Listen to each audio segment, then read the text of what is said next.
Boa noite a todas, todos e todes. É um prazer estar com vocês aqui. Segundo o boletim da Associação Nacional de Pós-Graduação em Filosofia, as mulheres são menos de 1/4 das estudantes e docentes dos programas de pós-graduação em filosofia no Brasil.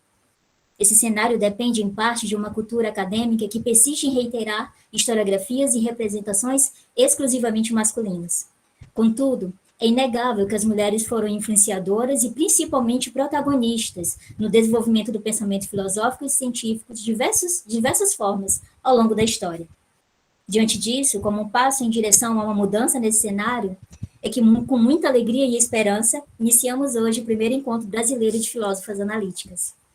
Nosso objetivo é que aqui seja nossa casa, um espaço em que pesquisadoras de diferentes níveis compartilhem suas pesquisas, se encontrem, se conheçam, se aproximem e, com isso, contribuam entre si.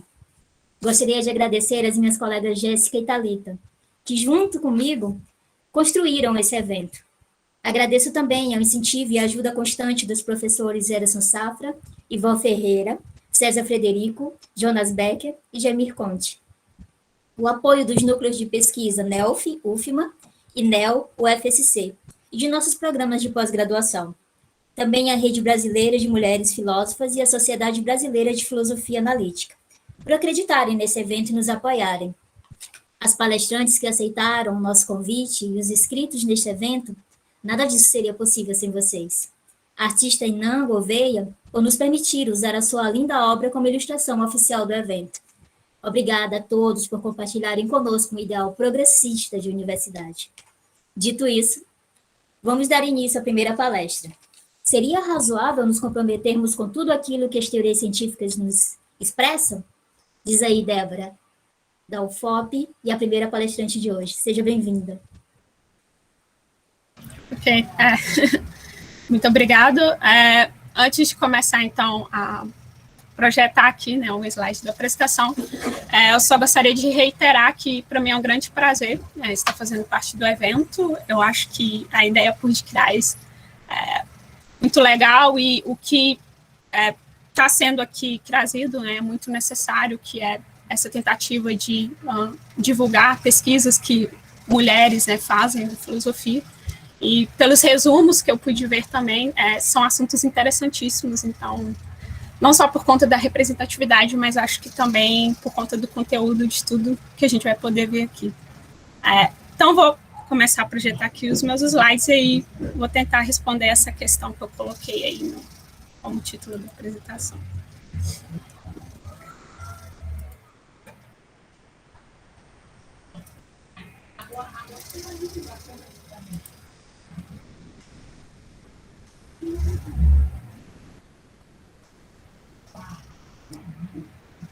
Só me digam, tá indo tudo certinho, hein? Tá parecendo de bom? Sim. Tá, ok. Então, como já dito ali na introdução, meu nome é Débora, eu faço graduação em filosofia pela Universidade Federal de Ouro Preto, e hoje eu vim aqui expor um pouquinho para vocês sobre alguns tópicos aí de um tema que eu venho pesquisando há algum tempo, certo? Então, essa questão que eu coloquei como título da apresentação, ela expressa muito do que a minha pesquisa envolve, certo? Então, eu espero que ao longo dessa apresentação possa ficar claro de que tipo de comprometimento que eu estou falando aqui, que seria razoável que nós tivéssemos com as teorias científicas, e por que também que essa questão é colocada, ok? Eu pesquiso sobre o debate do realismo científico, ou, falando de uma forma mais precisa, o debate entre realistas e antirrealistas na ciência, certo? Então, aí, uma disputa em torno dessa questão, e espero que eu possa deixar claro do porquê, certo? Então, como mapa geral da apresentação, primeiro eu vou apresentar em que consistiria o debate, colocar aí alguns problemas que são avançados nessa discussão, né? Depois vou passar aí por alguns argumentos que fazem parte dessa discussão também e que nos permite, então, aprofundar ainda mais nessas problematizações que são colocadas e, por fim, alguns desdobramentos, certo? Advindos desses argumentos, ok? Então, estou aqui falando, né, desse debate entre realistas e antirrealistas no que diz respeito à ciência, mas, especificamente, em que ele consiste, né? Por que há tal tipo de discussão, né? Eu acho que uma maneira muito eficaz de apresentar o que está em jogo aqui é por meio de duas questões, tá? A primeira delas é a seguinte, né? Será que as teorias científicas são verdadeiras? Ou seja, elas nos informariam acerca de como o mundo é? Né? Nesse sentido, o quão comprometidos nós deveríamos estar com as teorias científicas, né? De modo a pensar que elas nos dão conhecimento acerca do mundo, que, por exemplo, nos oferecem descrições acuradas sobre ele, né? E aí essa questão pode parecer um pouco capciosa, né? Porque, como assim, né? Justo com relação às teorias científicas, a ciência ela não goza aí de um alto nível de sucesso, não é? Então, por exemplo, você tem todos os produtos tecnológicos, por exemplo, que podem ser produzidos porque há um aparato científico por detrás, né? Então, por que esse tipo de questão é levantada, né? E aí a gente começa a qualificar um pouco aquela questão, né? Olha, isso é avançado porque existem certos tipos de teorias científicas, né? Que pressupõem a existência de entidades que nós não acessamos diretamente, né? Como partículas subatômicas, por exemplo, né? Então, somente com o auxílio dos nossos sentidos, né, nós não conseguimos acessar essas entidades, né? E na medida em que isso não ocorre, né, é colocado, então, um questionamento acerca da existência delas e também das características que, porventura, elas teriam, né? Então, um segundo grupo de questões, né? Será que essas entidades que são denominadas, então, inobserváveis, né? Será que esses inobserváveis existem, né? E será que as teorias científicas que pressupõem a existência de tais tipos de entidades nos oferecem descrições acuradas acerca deles, né? Porque, bom, com relação a esse tipo de entidade, a nossa suposta interação com elas, né, sempre é feita através de algum tipo de instrumento ou algum tipo de inferência, né? Então, você não tem um acesso direto a tal tipo de entidade. Então, coloca-se um questionamento aqui, né? Você não pode atestar diretamente, né, somente com o auxílio dos sentidos, o que as teorias expressam sobre tais entidades, ok? E, claro, né, se a gente está falando, então, de teorias científicas que pressupõem a existência de inobserváveis, tem uma outra parte acerca dessas teorias que não é problematizado, que é aquilo que é expresso sobre as entidades observáveis, né, que a gente acessa diretamente com os nossos 5 sentidos, né? E isso não é problematizado dentro do debate, ok? Então, a questão aqui diz respeito aos inobserváveis, com relação a isso que se problematiza. E aí, uma coisa que vai ser importante no decorrer da apresentação, já que a gente está falando de teorias científicas, então, que pressupõem a existência de 2 tipos de entidades, né, observáveis e inobserváveis, a gente pode dividir o vocabulário teórico em 2, né? Um que diz respeito aos observáveis, ou à parte observável do mundo, e outro que diz respeito à parte inobservável do mundo. Então, a gente pode fazer uma divisão entre termos observacionais, que fazem referência aos observáveis, e os termos teóricos, que referem aos inobserváveis. Mas, obviamente, né, essa discussão ela só ocorre porque existem lados que discordam, né? Existe uma certa discordância aí. Então, quais são os lados que discordam, né? Quais respostas, por exemplo, seriam oferecidas a essas questões? Então, a gente pode ter dois tipos de posições, tá? Obviamente, eu estou oferecendo somente um esboço aqui, porque existem diversas posições dentro do debate e elas oferecem diferentes respostas a essas questões, né? Então, isso aqui é um esboço muito geral do que um dado tipo de posição tenderia a defender, ok? Então, você pode ter uma posição que é realista, né, que ofereceria uma resposta positiva a esses questionamentos, justamente porque se pensa que nós temos boas razões para nos comprometermos com essas teorias científicas que pressupõem a existência de inobserváveis, ou posições que são antirrealistas, né, que aí ofereceriam uma resposta negativa a essas questões, ou adotariam uma atitude cética, né, no sentido de suspender o juízo com relação a essas indagações. E por quê? Bom, já que a gente não tem um acesso direto a essas entidades, nós não temos garantias, né, acerca do que essas teorias expressam sobre essas entidades. Portanto, nós não estaríamos em uma boa posição para dar uma resposta adequada a essas questões, né, segundo uma posição antirrealista que, então, adotasse uma postura cética. Então, uma posição antirrealista, ela é um pouco mais cautelosa do que uma antirrealista, né?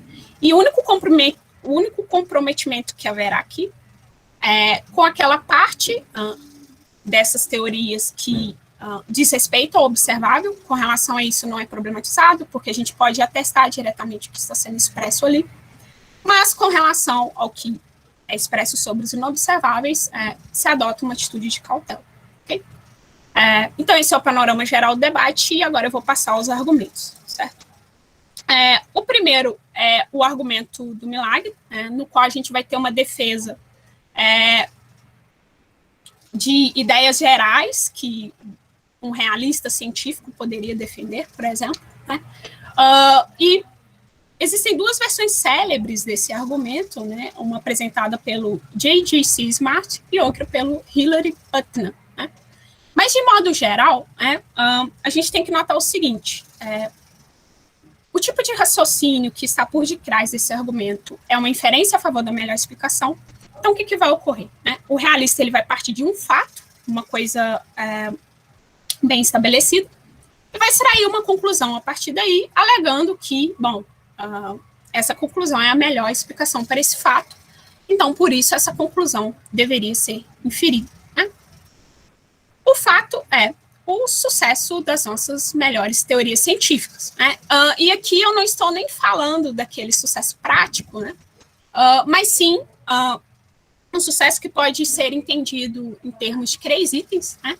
Adequação empírica, então a teoria ela expressa a verdade sobre os observáveis, né? Ela está adequada ao que ocorre na experiência, né? Aquilo que a gente acessa diretamente. Ela tem um poder preditivo muito grande, né? E um poder explicativo muito grande também, né? Nos permitindo ter uma maior compreensão do mundo.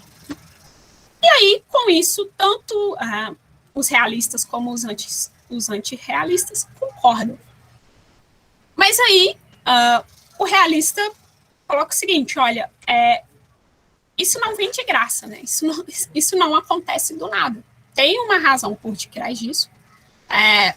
E essa razão, somente o realista, né, consegue apontar qual é, né? Que é o seguinte: olha, o que melhor explica isso é que essas teorias são aproximadamente verdadeiras e os inobserváveis referidos por elas existem, ok? Ou a gente se compromete com essa visão, ou nós teremos de admitir que esse sucesso é fruto de um milagre, foi alcançado por um mero acaso, é uma questão de sorte, né? Esse sucesso, segundo o realista, não seria obtido tão facilmente, né, se as teorias científicas que pressupõem a existência de inobserváveis não fossem aproximadamente verdadeiras e se essas entidades não existissem, ok? Só um comentário rápido, né? Quando se diz que as teorias são aproximadamente verdadeiras, o realista, é claro, ele está consciente de que uma teoria ela pode estar equivocada acerca do mundo, né? Mas há aqui o comprometimento de que a teoria acerta substancialmente naquilo que ela expressa sobre o mundo, ok? Mas o que interessa para a gente aqui é o seguinte: o realista ele está fazendo um certo movimento. Ele está partindo do sucesso das teorias para inferir que elas são verdadeiras e que elas referem. Mas ele só está justificado em fazer isso, né, se esses três aspectos estiverem conectados. Né? Se sempre que uma teoria for bem sucedida, então ela é verdadeira, então ela refere. Né? Ele não poderia inferir do sucesso esses outros dois aspectos, né, se eles não estivessem conectados, sempre, no que diz respeito à avaliação das teorias científicas. Mas será que é isso, né, o que acontece? Será que é esse o caso?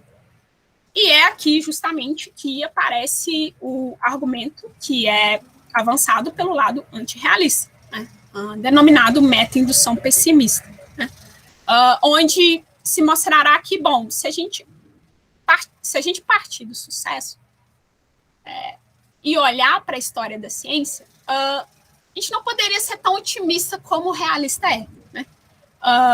Ou, no mínimo, a gente deveria adotar uma atitude de cautela. Enfim, a versão que eu vou apresentar aqui rapidamente é a do Larry Laudan, né, presente nesse artigo aí de 1981, onde ele lança um desafio cético. Né? Por que um desafio cético? Porque ele vai questionar a conexão entre esses três aspectos, entre sucesso, verdade e referência. Uma conexão que é pressuposta pelo realista e que é por meio dela que o argumento do milagre funciona, né? Que as intuições, que as convicções realistas expostas no argumento do milagre podem se seguir, ok? E como o Laudan faz isso? Bom, ele recorre a casos históricos de teorias científicas que foram bem-sucedidas, mas que falharam na referência, ou que foram bem-sucedidas e atualmente são consideradas falsas, ou seja, não verdadeiras, ok? Então, se realmente assim o for, né, se a gente tiver um caso histórico que realmente não se encaixa no que o realista está propondo para a gente, então o realista não deveria defender o que ele visa defender, certo? E aí o Laudan, ele apresenta uma lista de 12 teorias, né, nesse artigo dele, mas como eu disse, somente uma, né, basta que uma seja um contra-exemplo contra o realista para que ele esteja em maus lençóis, ok? E um primeiro movimento que os realistas fazem é o de tentar diminuir essa lista, né? Então, mostrar, olha, o Laudan citou teorias aqui com as quais nenhum realista se comprometeria, né? Então, ele citou casos de teorias que não eram maduras, né? Que não foram testadas suficientemente, ou teorias que não fizeram previsões inéditas, né? Não previu fenômenos que não eram esperados, ou que não eram conhecidos quando da concepção de tal teoria. Né? Mas a questão é que, mesmo fazendo esse movimento, ainda sobram algumas teorias que são problemáticas para o que o realista visa defender. Ok? E eu vou apresentar somente uma delas aqui, porque eu acho que é a mais emblemática de todas, porque é a mais problemática. E a gente vai ver como que o realista tenta proceder, dada essa teoria, né, o que ele tenta fazer, né, dada a existência desses casos. Então, o caso histórico que eu vou expor aqui, né, é sobre a teoria do flogisto. Né? Essa foi uma teoria desenvolvida aí, né, em grande parte no século XVII, né? A gente tem o Joseph Priestley, né, como um dos que contribuíram enormemente para o desenvolvimento dessa teoria. E o flogisto foi uma entidade inobservável postulada, né, para quê? Né? para tentar explicar o fenômeno da combustão, né? Então, essa entidade era vista como responsável pela combustão. Mas como então que, a partir do flogisto, se explicava por que os corpos queimavam, né? Por que eles podiam pegar fogo, né? Isso ocorreria, segundo a teoria do flogisto, porque haveria uma substância presente nos corpos, né, que permitiria que tal processo decorresse, né, de modo que, quando o corpo ele fosse queimado, essa substância seria liberada na atmosfera, ok? Então, seria assim que o flogisto viabilizaria a combustão. Mas, após alguns problemas, algumas anomalias, por exemplo, se atestava que certos corpos, ao serem queimados, certos tipos de corpos, né, por exemplo, alguns tipos de metais, ao invés deles ficarem mais leves, eles ficavam mais pesados, né? Mas como assim? Né? Se era suposto, então, que essa substância estivesse sendo liberada desse corpo, né? Ele teria de ficar mais leve, não mais pesado. Não só com essas falhas teóricas, né? Mas também com o advento da teoria do oxigênio, né? Que ofereceu, então, uma explicação concorrente, né? A teoria do flogisto, né, onde se tem, então, algo que permanece até hoje no quadro teórico atual, que é o seguinte, olha, na realidade, a combustão não seria causada por uma substância presente nos corpos, né, é por conta de uma dada entidade que está presente na atmosfera e que, ao reagir com certos tipos de substâncias ou com certos tipos de corpos, então, viabiliza a combustão. Né. Dado isso, a existência do flogisto foi abandonada. Mas isso exemplifica aquilo que o Laudan argumenta, né? Aquilo que ele quer colocar para o realista. Olha, que você tem um caso de uma teoria bem-sucedida, né? Que foi bem-sucedida em sua época, porém, ela falha na referência, né? De acordo com o quadro teórico atual. E, então, ela veio a ser considerada falsa, como não verdadeira. Como isso ocorre? Né? Se o realista advoga que, a partir do sucesso de uma teoria, a gente pode inferir que ela é verdadeira e que ela refere. Por que isso acontece? Né? Será que o realista consegue oferecer uma explicação para a gente, né, do porquê disso? E, bom, hoje eu vou trazer aqui rapidamente, né, uma estratégia realista que visa mostrar que esses casos de falha teórica, né, que o Laudan apresenta, no fundo, não são falhas. Né? Se a gente analisar com cuidado ali, né, com o tratamento adequado, a gente consegue defender que há uma continuidade teórica nesses casos históricos. Né? De modo que o que ocorreu foi uma substituição de teorias, mas a teoria abandonada contém um grau substancial de verdade. Né? E também pode-se defender aí uma manutenção de referência, né? A mesma entidade inobservável estaria sendo referida aí ao longo da história. Né? E para isso se recorre, então, à filosofia da linguagem, né, mais especificamente alguma teoria da referência que nos permite compreender, então, como se dá essa manutenção de referência, né, a fim de argumentar, então, que há uma manutenção de referência e que essas teorias abandonadas eram aproximadamente verdadeiras. Eu estarei trazendo uma dessas estratégias, existem outras, né? A gente pode traçar aí no mínimo 3. Se vocês quiserem falar mais disso depois, estou aqui aberta, né, para falar disso, mas eu vou apresentar essa porque eu acho que ela expõe como, mesmo quando o realista tenta desenvolver uma estratégia para lidar com esses casos históricos, como mesmo assim ainda existem falhas, ok? E as falhas que são inerentes a essa estratégia também atingem outras estratégias também. Enfim. E aqui é o recurso, então, a uma teoria híbrida, né? A uma teoria descritivista causal da referência. Então, dado isso... Né? Desculpa interromper, 5 minutos. Desculpa interromper, 5 minutos. Não, certo.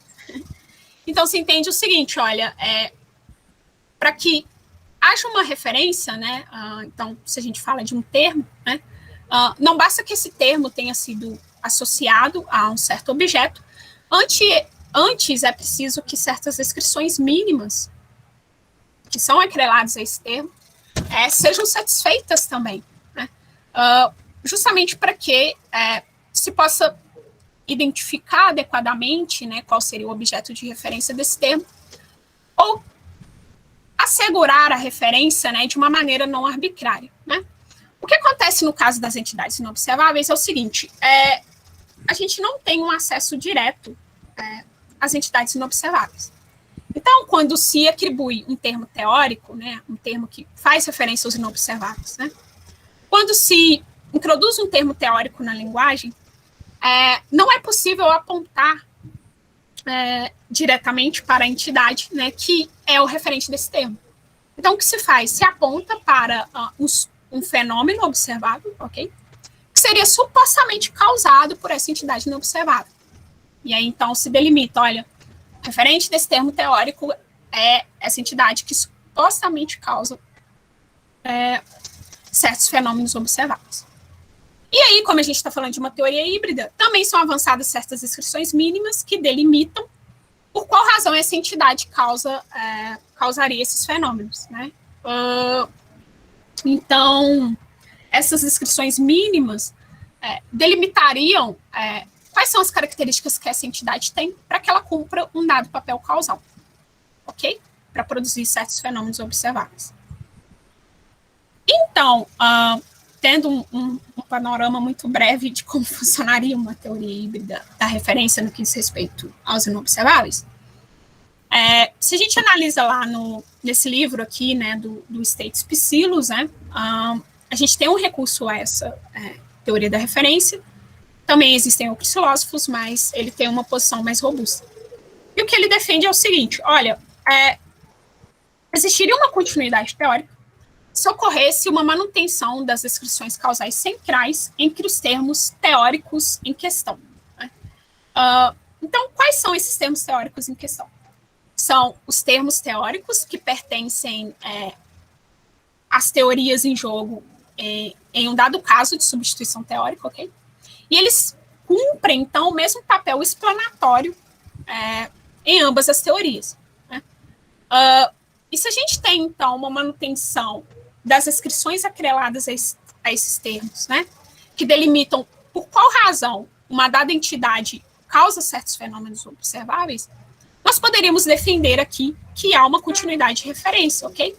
Se as mesmas descrições mínimas que são cruciais para a gente dizer que há uma referência bem-sucedida, né, se elas são mantidas, então a gente pode dizer, olha, esses termos teóricos referem à mesma entidade inobservável, ok? E aí, pode-se defender uma manutenção de referência entre teorias, a qual garantiria que uma teoria abandonada era aproximadamente verdadeira, né? Embora muitos aspectos acerca dela tenham sido abandonados, ainda assim permanece um grau substancial, né, de conteúdo daquela teoria. E, bom, essa teoria, essa estratégia, né, ela lida muito bem com outros casos de teorias científicas, né, outros casos históricos apresentados pelo Laudan, né, que são problemáticos, mas com relação à teoria do flogisto, né, que eu abordei aqui, não foi à toa, ela falha, né? Por quê? Porque, bom, se a gente olha os termos teóricos flogisto e oxigênio, cumprem o mesmo papel explanatório, né? Referem, então, supostamente àquela entidade que seria responsável pela combustão. Mas o flogisto só viabilizava a combustão porque ele seria liberado na atmosfera na medida em que ocorresse o processo de combustão, né? Mas isso não é mantido com relação ao oxigênio. O oxigênio não causa combustão porque é liberado na atmosfera, né? Aliás, ele já está lá na atmosfera quando isso começa a acontecer, né? Então, como não é mantida essa descrição causal central, acaba que essa estratégia realista ela não funciona especificamente para esse caso, né? E ela é falha, né? E lembre-se, basta um caso para que aquilo que o realista defende no argumento do milagre não possa prosseguir, né? Então, é um caso histórico problemático, né, que afeta outras estratégias realistas, né? Então, por isso que eu trouxe ela aqui. E, rapidamente, tem um último problema, né, que é o seguinte, acerca da projeção no passado, né? Pode ser que o realista esteja pressupondo, né, quais seriam as descrições causais centrais associadas a um dado termo teórico, né? Isso é apresentado pelo Kyle Stanford, num artigo de 2003, né, onde ele coloca o seguinte, olha, tá, mas quem garante que o proponente de uma teoria abandonada iria concordar conosco acerca do que é central para se caracterizar uma dada entidade inobservável, né? E, segundo isso, ela produziria certos fenômenos por conta de certas características. Quem garante, né, que o proponente de uma teoria abandonada concordaria, né, conosco acerca disso, né? Então, pode ser apenas uma projeção no passado, né? Isso que visa se defender, né, que é mantido, né? Talvez pode ser uma manipulação realista.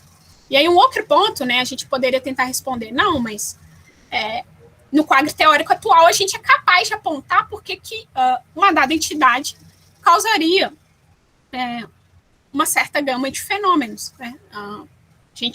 Nós estaremos em uma boa posição para apontar o que realmente era relevante a se considerar com relação a uma dada entidade. Mas aí é um problema, né? A gente está se apoiando no que está presente atualmente, né? E isso é uma pressuposição, né? Eu me apoio aqui nessas teorias que eu viso defender que são verdadeiras, né? Pressupondo que elas são verdadeiras para que se possa apontar, olha, na realidade são essas as descrições causais centrais com relação a uma dada entidade, né? Então, se defende uma manutenção de referência no fundo, se pressupondo que as teorias da atualidade são verdadeiras, né? E isso não é razoável de se fazer, né? Essa pressuposição de verdade quanto às teorias atuais, porque é isso que o realista visa provar, que, olha, a partir do fato de que uma teoria é bem-sucedida, ela é verdadeira e ela refere. Isso tem a verdade e a referência, né, tem que ser provado com esses aspectos, têm que ser provados, defendidos com recurso a outros fatores, certo? E no mais, essa bibliografia que eu utilizei aqui para a apresentação. E eu gostaria de agradecer, então, a atenção a todos que acompanharam até aqui e estou aberta aí a questões e a sugestões. Muito obrigada. Obrigada, Débora. Foi um prazer te ouvir. A gente abre agora para as questões.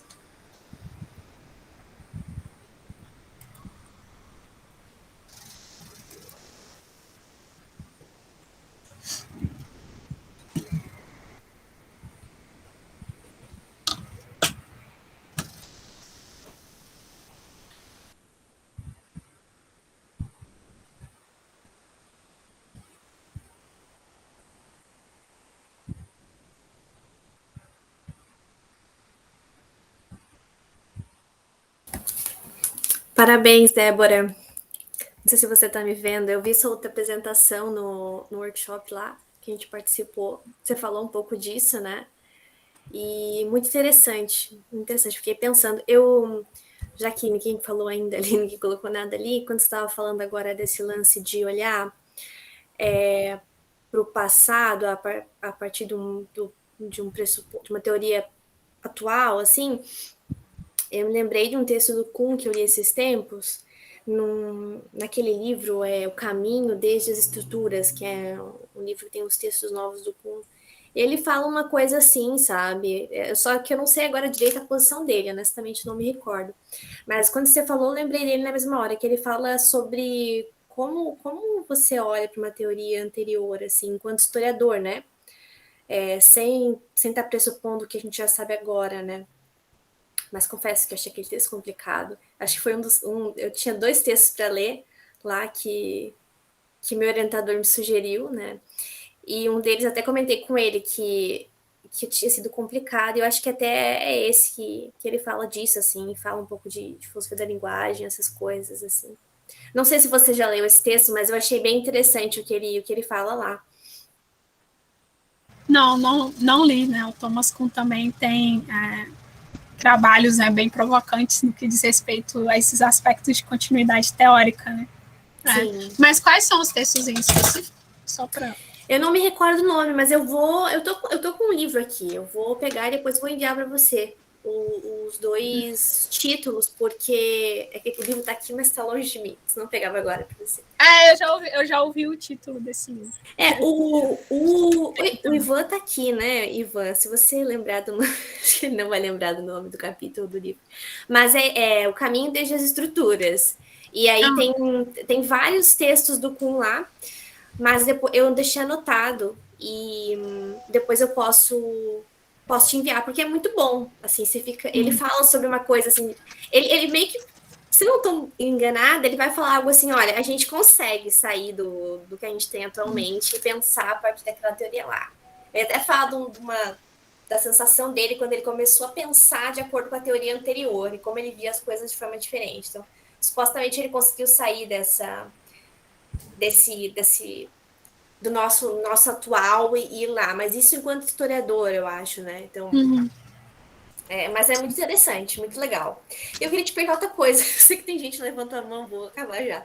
Mas isso é a tua pesquisa de iniciação científica ou do teu TCC? Eu não sei se você chegou a mencionar isso na tua fala. Tá. Não, é um combo, né? Então, a iniciação científica é o tema da minha monografia e também do meu projeto de mestrado agora. Isso, pois é, legal. Eu ia perguntar isso, se você tinha interesse. Beleza, é isso. Eu vou deixar o pessoal sair falar aí. Beleza, valeu. Evelyn, por favor, fique à vontade.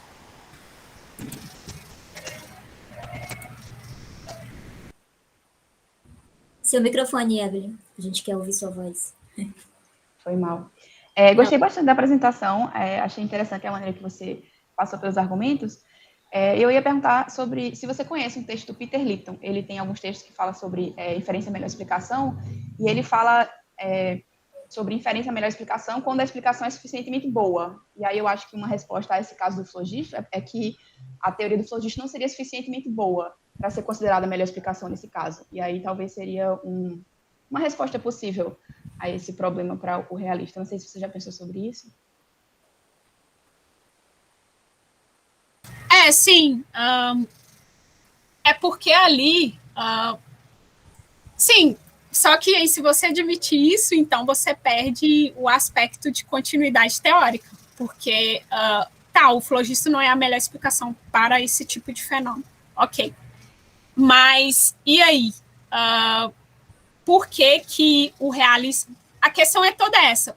Pega o que o realista está defendendo no argumento do milagre e pega um caso histórico que não encaixa. Entende? Porque o que ele está querendo defender basta a teoria ser bem-sucedida para ela ser verdadeira. Mas aí se você fala, olha, a teoria do flogisto é falsa porque o flogisto não é a melhor explicação para esse tipo de fenômeno. Mas aí você perdeu o que o realista quer defender, assim.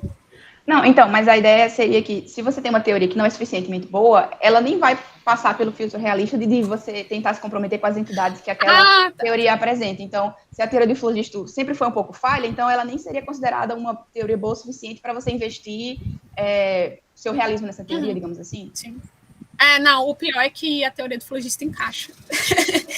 O aspecto de predição inédita encaixa. Tem descobertas, assim, incríveis. Quando eu vi, eu fiquei abismada. Por exemplo, descobriu-se a estrutura molecular da água com auxílio da teoria do flogista. Então, assim, é uma coisa muito impressionante, sabe? O que essa teoria fez. E, assim, essas falhas teóricas começaram depois, mas foi uma teoria muito bem sucedida. E foi, assim, permaneceu sendo sustentada por um tempo considerável, entende? Então, assim, realmente naquela época era a melhor explicação, vamos dizer assim. Não sei se respondi a tua pergunta. Mas é porque ela realmente é um caso de teoria muito bem sucedida na época dela. Então, se encaixa como contra-exemplo, assim. Sabe? Tem uma pergunta no chat da Camila, eu vou ler, tá bom? Ela gostaria de saber sobre as outras teorias da referência que o realismo científico procura se apoiar. Tá, ok. Então, fala um pouquinho aqui. Então, tem a teoria causal da referência, e aí isso dá um problema, né? Porque é o seguinte, Então, aqui você não se apoia em qualquer tipo de descrição, para entender como a referência é obtida. Você vai entender o seguinte, olha, um termo... A gente abre mão da descrição. Então, em termo teórico, ele refere àquela entidade que é causalmente responsável por certos fenômenos observáveis. E aí não se apoia em qualquer tipo de descrição. Tá? Só que aí, quando você vai definir a continuidade teórica, né, você vai falar, temos aqui dois termos teóricos que cumprem o mesmo papel explanatório. Eles visam, então, fazer referência à entidade que supostamente causa, né, esses fenômenos observáveis. E basta que os fenômenos observáveis em questão sejam os mesmos, né, que esses termos teóricos servem para explicar, né, e que essas entidades supostamente causariam, né, que então a referência é a mesma, né, então você não tem duas entidades, você tem uma, como se defende. Só que o problema é que você só se apoia nesse aspecto causal. A referência é a mesma, porque se visa fazer referência à causa de um dado conjunto de fenômenos observáveis. Então, o que tem que ter uma concordância aqui? Nos fenômenos observáveis a serem explicados. Só que aí, né, o próprio Laudan, né, já vemos que o Laudan aqui, maravilhoso, né, com suas contribuições, ele coloca, olha, se a gente seguir esse caminho, o que vai acontecer é o seguinte, vamos pegar os fenômenos gravitacionais, ok? E vamos ver quantas teorias já foram avançadas para se explicar esse tipo de fenômeno. Né? Então, você tem lá, voltando no Aristóteles, concepção de lugar natural, você tem no Newton, força gravitacional, você tem um Einstein, curvatura do espaço-tempo. Todos os três termos teóricos visam fazer referência àquilo que supostamente causa os fenômenos gravitacionais. Então, você vai ter que admitir o quê? Que os três termos referem ao mesmo tipo de entidade. Aí você fala assim, mas isso é estranho, né? Como assim lugar natural, sabe? Por exemplo, é o lugar natural de um corpo, né? Para onde que ele é atraído e tal. E aí você vai lá na concepção de força gravitacional. Não, é um aspecto externo ao corpo que está, então, fazendo com que ele seja atraído para a Terra. E aí você vai lá no Einstein. Não, é uma mera curvatura do espaço-tempo. Tá vendo? As inscrições são muito diferentes. As concepções de mundo aqui são muito diferentes. Então, você se apoiar na teoria causal da referência, né, a teoria que se fala no debate, né, teoria causal pura, sem qualquer tipo de descrição, vai levar você a ter que aceitar que Aristóteles, Newton e Einstein estavam falando da mesma coisa. Do mesmo tipo de entidade, do mesmo tipo de processo. E é muito estranho. É muito estranho. Parece muito arbitrário. Uma outra estratégia, essa teoria causal, um dos primeiros que apresentaram foram o Harding e o Rosenberg, num artigo de 1982. E uma outra é o apelo a uma teoria descritivista, né? Então, ali você viu que a do Psilo junta as duas teorias, né? Mas aqui, no Papineau, David Papineau, né? A gente tem o apelo aí a uma teoria descritivista. E aí, tem umas tecnicalidades ali envolvidas, né?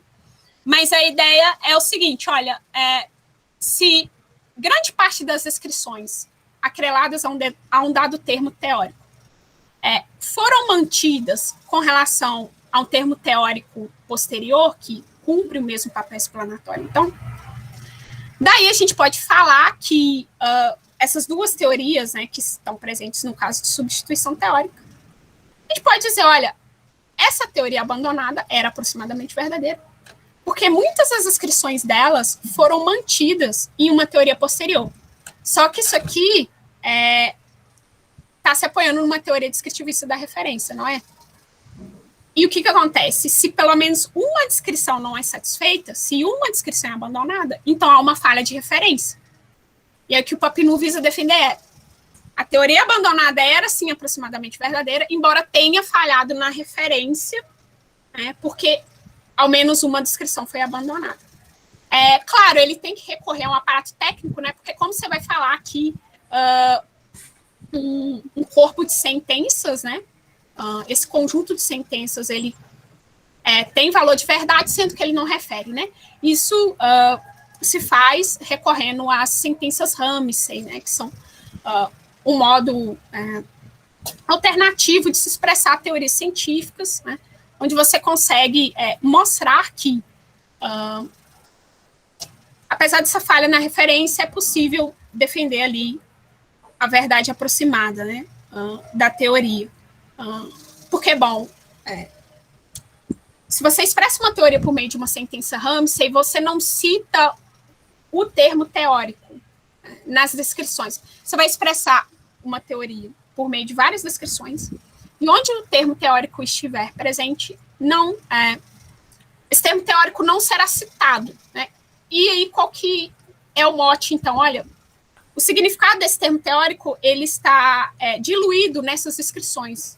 E aí, por isso, a gente pode analisar o valor de verdade, mesmo que haja uma falha na referência. É mais ou menos essa a ideia.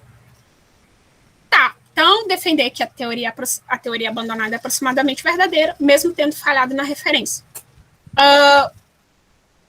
O flogista aparece mais uma vez como um caso problemático, porque muitas descrições acerca do flogista foram abandonadas, né? Então, como é que você defende esse tipo de coisa, né?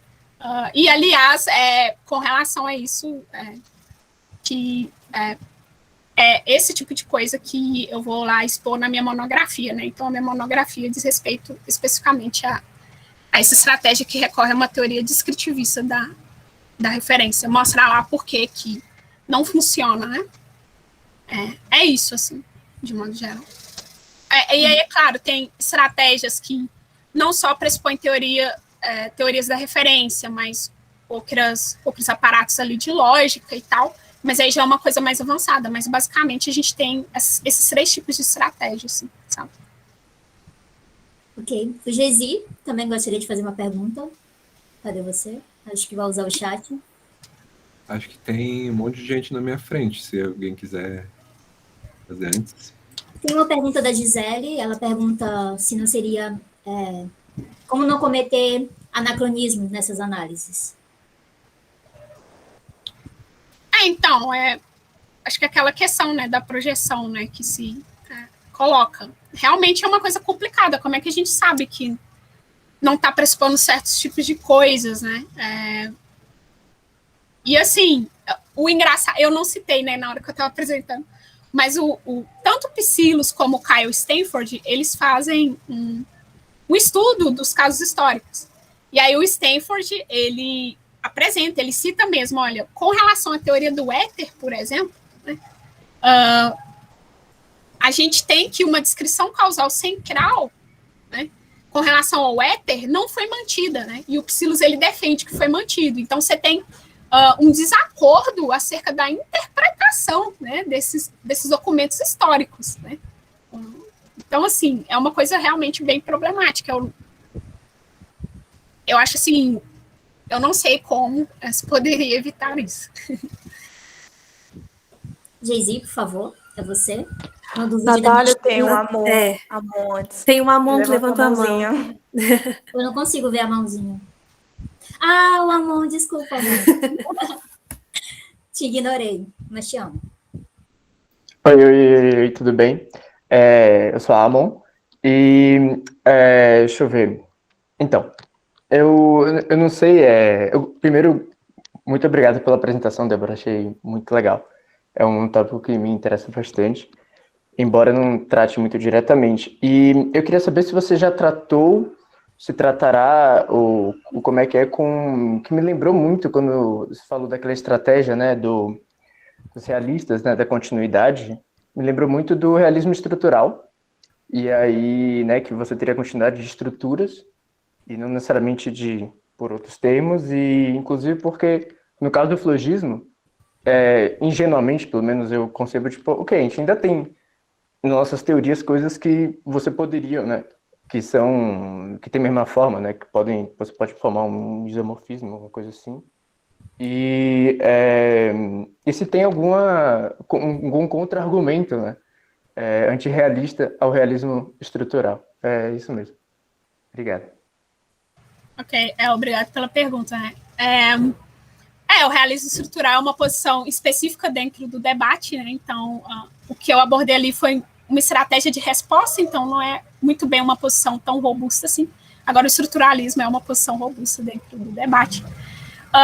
E tem um artigo, né, que está na bibliografia do slide, que é do James Leidman. Você quer que eu projete aqui para te indicar, se eu tiver interesse, que é com relação à teoria do flogisto. Ele recorre ao estruturalismo para poder dizer, olha, há uma continuidade de escrituras aqui. Se tiver interesse. Tenho, mas eu posso me perguntar depois, se não for atrapalhar, Tá. como for melhor. Ok, então. Então, deixa eu seguir aqui. O estruturalismo, então, alguns pontos, né? Digamos que os próprios realistas batem no realismo estrutural, tá? O Psílus é um deles.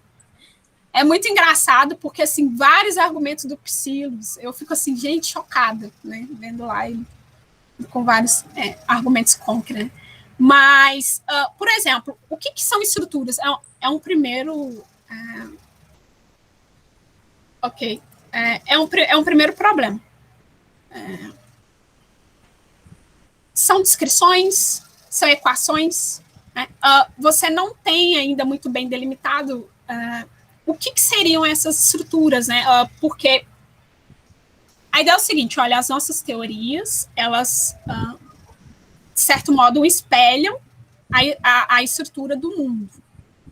Mas o que é isso nas nossas teorias que espelha a estrutura do mundo? São descrições? São equações? Né? E aí, por que isso é importante? Porque quando a gente está falando de método de indução pessimista, o que continua são as descrições, são as equações, né? Isso é uma coisa importante de ser delimitada. Né? Então, há uma espécie de desacordo aqui. E também, quando você vai olhar na literatura, existem vários tipos de estruturalismo, assim, nossa, são muitas posições, muitos ramos dentro dessa posição específica. Então, você tem, por exemplo, e aí você pode dividir em dois tipos, né? O estruturalismo epistêmico e o estruturalismo ôntico. Né? Então, estruturalismo epistêmico, nós só podemos conhecer, então, a estrutura do mundo, né? Com relação às entidades próprias, elas mesmas, né? A gente não sabe, né? A gente não pode saber qualquer coisa acerca disso, da natureza delas, né? Então, tudo que a gente sabe são acerca das relações, por exemplo, que essas entidades inobserváveis, entram, né?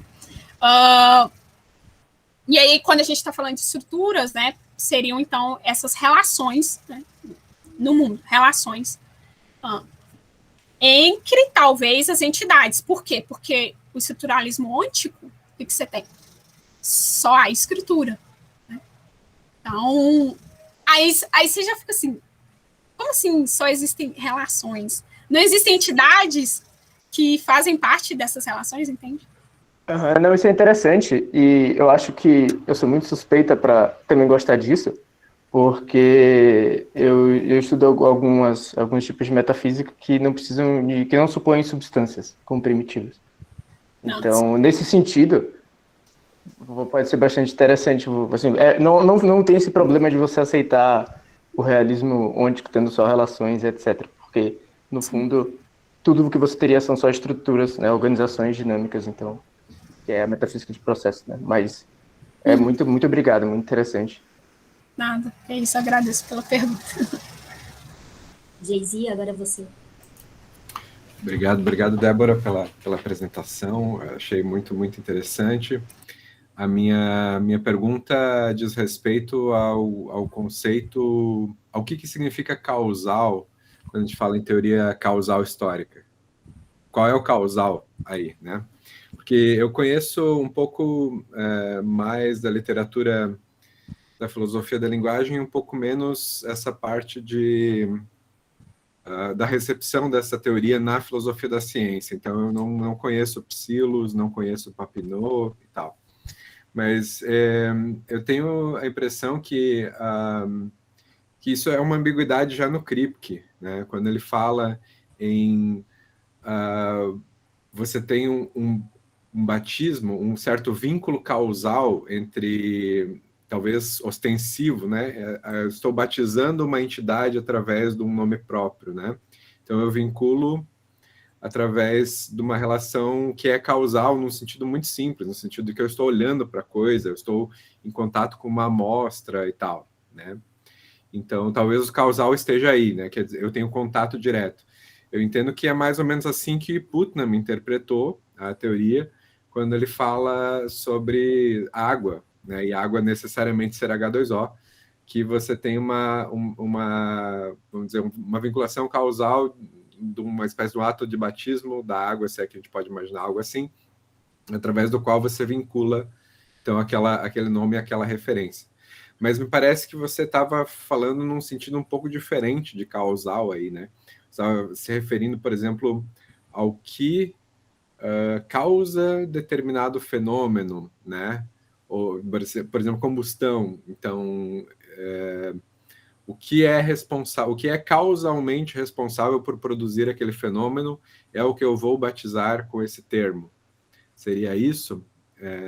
Não sei. E teria um terceiro, um segundo, talvez, ou terceiro sentido no qual o que é importante é a preservação causal da transmissão da referência, né? Isso teria talvez mais a ver com a parte histórica da palavra causal, do nome causal histórico, né? Que você tem que manter uma cadeia de referência ininterrupta desde o momento do batismo do termo. E me parece, assim, a rigor, me parece que, grosso modo, você nunca consegue fazer um batismo de uma entidade inobservável num sentido forte, no mesmo sentido que você consegue fazer um batismo de uma pessoa, né? Ou talvez mesmo de uma substância como a água, que a água é observável, quero crer, né? Talvez forçando um pouco a barra não seja, mas as moléculas não sejam, sei lá, mas grosso modo a água é observável. Então, como é que você vai fazer um batismo, né, causalmente forte para o realista, vamos dizer assim, se você tem uma entidade inobservável? Enfim, é mais uma pergunta assim, mais sobre o sentido da palavra causal do que qualquer outra coisa. Sim, agradeço pela pergunta, e eu acho que eu vou ter que pedir desculpas, porque talvez eu devo ter deixado isso ambíguo, né, ao longo da apresentação. Eu tentei falar rapidamente para pular para a posição dele, mas o que acontece aqui é que a questão causal que eu estou falando é aquela mesmo de o termo, né, ele referia aquele objeto porque foi atribuído no ato de ostensão, e aí você também, através de uma cadeia histórica de uso desse termo, aquela referência se espalha, né, causalmente, né, cadeia histórico-causal, espalha a referência do termo. E aí, essas coisas não são alteradas, tá? Só que aí, por que a teoria causal é interessante aqui? É nesse sentido que eu estou usando causal, com relação à teoria causal, ok. Mas porque, para salientar que, quando se vai introduzir um termo teórico, esse ato de ostensão só aponta para o fenômeno que é supostamente causado por aquela entidade inobservável. E aqui não... Claro, aqui é um conceito de causalidade diferente, mas é só para a gente entender que, quando a gente vai introduzir esses termos na linguagem, a gente não tem acesso à entidade inobservável. Então, um dos sinais que a gente tem, né, acerca da suposta existência do inobservável é esse fenômeno que está sendo apontado aqui, na experiência. E é esse aspecto indireto que o Psillos ele quer captar. Olha, tá vendo? Então, sempre que... e aí, quando você vai para os casos de substituição teórica, você tem o mesmo domínio de fenômenos a serem explicados. Então, o ato de ostensão era o mesmo. Você apontou para os mesmos tipos de fenômenos, só que, a depender do termo teórico, né, se atribuíram também várias outras descrições por meio das quais essa entidade inobservável supostamente causava esses fenômenos observáveis. É só para a gente entender que na introdução desses termos não tem como a gente apontar direto para a entidade inobservável. Só isso. E a gente vai se basear nos fenômenos observáveis. Só que o que vai acontecer, né? Aí você pode ir igual na teoria causal pura, por isso que o Psillos recorre a uma teoria híbrida, porque ele sabe que a teoria causal pura não funciona, né? Você não pode somente pensar, é aquela entidade que supostamente causa esses fenômenos. Não, é arbitrário. Então, se apoia, né, em descrições mínimas, que delimitam, então, quais seriam as características dessa entidade que permitem a ela produzir, causar esses fenômenos que estão sendo apontados. Né? Porque isso vai fazer com que a referência não seja arbitrária. Né? Porque, por exemplo, se a gente levasse em conta as descrições causais centrais, e aí um terceiro, ainda no segundo sentido de causal, que é por que essa entidade causa certos fenômenos observáveis. Essas descrições delimitam isso. Porque aí a gente pode se apoiar nelas para ver realmente se a gente pode defender uma continuidade de referência. Quais que seriam as descrições centrais na concepção de lugar natural, na força gravitacional, na distorção do espaço-tempo? Se a gente prestasse atenção, nós não iríamos defender que há aí uma manutenção de referência, né, que se expressa, se fala sobre a mesma entidade. Então, é simplesmente isso, para que não haja essa arbitrariedade que tem na teoria causal pura. Né? Deu para dar? Clarificou? Sim, obrigado. Não. Eu teria mais uma pergunta, mas se eu pode falar, Gisele, pode ir. Estourado o tempo. Depois aí. é a Thalita. Então, nesse sentido, você diria que eu sou simpático a teorias híbridas, né? Acho que são realmente o caminho, né? Mas você não acha que com isso se sacrifica, então, um dos ganhos que era a teoria do Kripke, ganho do ponto de vista de algumas pessoas, né? Que seria a designação rígida, né? Você conseguir se referir à mesma entidade em todos os mundos possíveis e, com isso, gerar certas verdades necessárias. Inclusive, lá, ele defende que é possível formular, então, verdades necessárias a posteriori, né? Verdades contingentes a priori e tal. Mas isso, muito rapidamente, cai num essencialismo, porque você tem que dizer coisas como... então, por exemplo, a combustão. Vamos chamar qualquer coisa que seja responsável pela combustão de oxigênio. Qualquer coisa que seja causalmente responsável pela combustão com o nome oxigênio. Estou simplificando aqui bastante.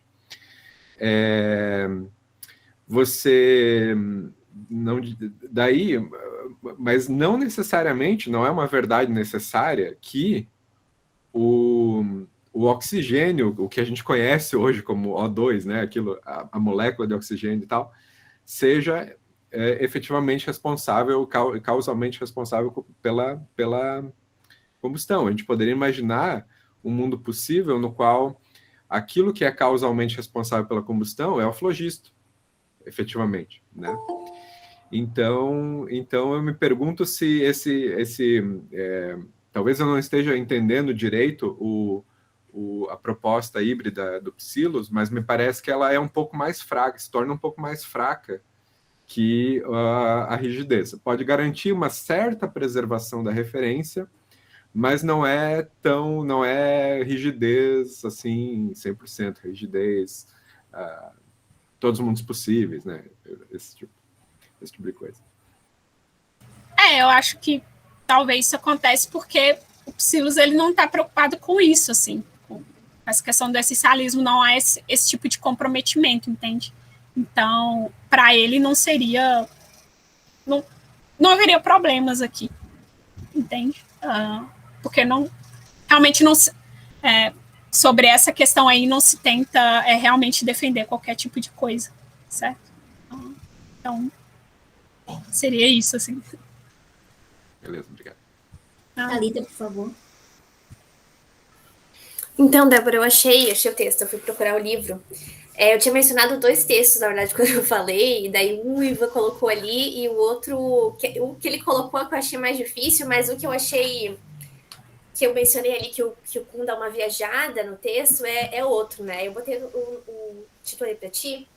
Eu vou ter até que ler essa parte, porque é muito boa, e é bem sobre isso que você estava falando, pelo menos na minha perspectiva, né? Ele fala assim: meu queixo caiu, pois de repente Aristóteles parecia, na verdade, um físico realmente muito bom, Mas de um tipo que eu jamais havia sonhado possível. Agora, eu podia entender tanto porque ele havia dito o que disse, quanto o peso de sua autoridade.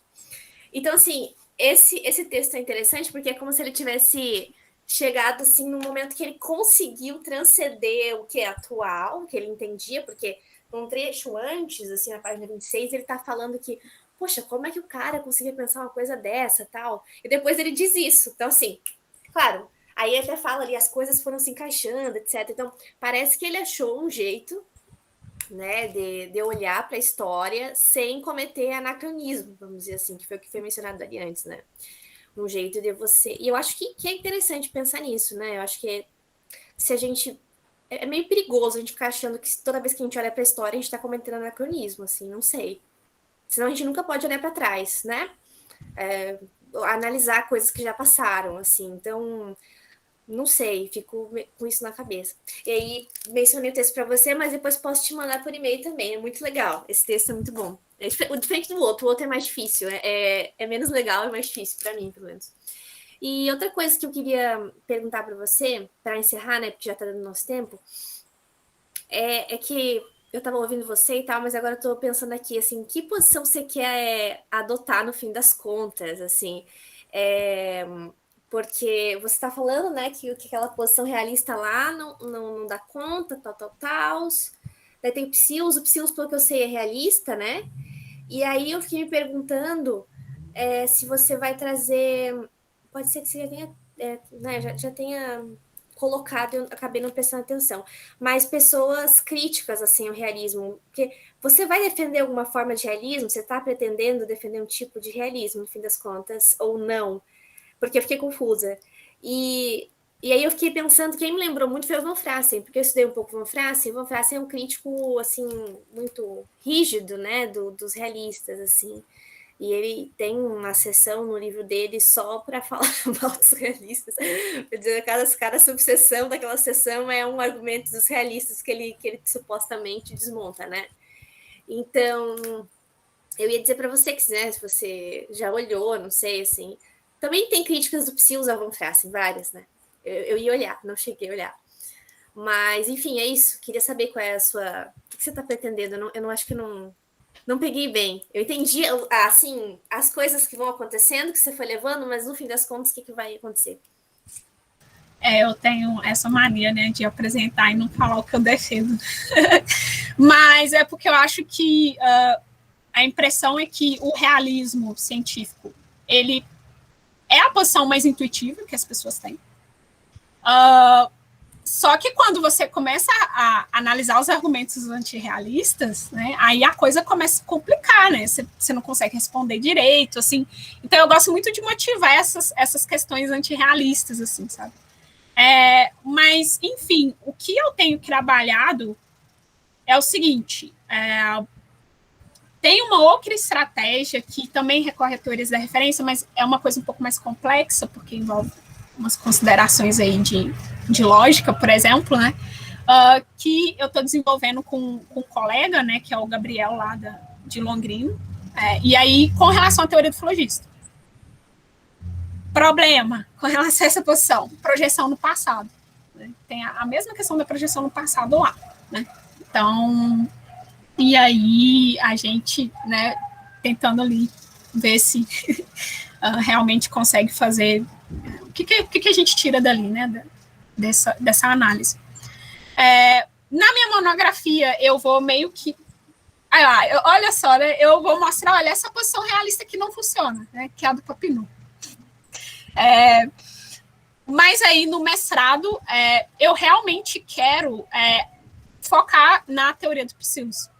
Porque o Psilos, ele fala, olha... Com relação à teoria do flogista, houve uma falha e a gente tem que admitir, né? A gente tem que ser humilde. Mas isso pode ser usado pelo antirrealista. Então, a minha proposta um dos objetivos, né? Como fazer com que esse caso não seja usado pelo antirrealista como um revés contra o realismo. E o segundo também é analisar essa questão de projeção no passado. Em que medida existe essa projeção no passado, né? fazer uma análise disso, né, recorrer às teorias, aos documentos históricos propriamente, né, e analisar se realmente há ali uma projeção quanto ao passado. Né, e aí, uma defesa aí realista, né, da coisa. Mas é que eu gosto de motivar, sabe? Eu acho que o realismo é a primeira coisa, é aquilo que está no argumento do milagre. As teorias científicas são bem-sucedidas, isso não aconteceria se não fosse verdadeiro, só que quando você começa a analisar os argumentos por detrás, são realmente motivadores, e acho que a gente tem que responder. Se nós queremos ser realistas, a gente tem que responder adequadamente. Você tem que lidar com o realismo ingênuo, né? Você tem que fazer ele ficar abandonado, né? Para as pessoas não lidarem mais com os realistas como se eles fossem uns bobocas, né? Porque não são, né? É que tem gente que tem muita gente antirrealista, né? E aí você vê um realista e fica meio assustado. Esses tempos eu vi uma pessoa bem realista, eu fiquei assim, nossa, sério? Né? Então, é legal, é muito legal. Fico bem contente, parabéns aí pela tua pesquisa. Foi muito legal a tua apresentação. Obrigada. Ok, pessoal, desculpa o formulário de presença ter entrado no chat um pouquinho tarde, mas está aí disponível. Débora, foi um prazer imenso te ouvir e discutir com você e com os colegas. Eu convido vocês para o próximo evento, que vai ser a Gabriela e Caroline. A presença de vocês é muito importante para a gente, tá bom? A gente encerra aqui. Eu que agradeço aí, todas as perguntas foram muito boas. E é isso aí. Valeu, viu, pelo convite. Muito bom. A casa é nossa. Eu vou encerrar a gravação aqui. Já encerrei. Ok.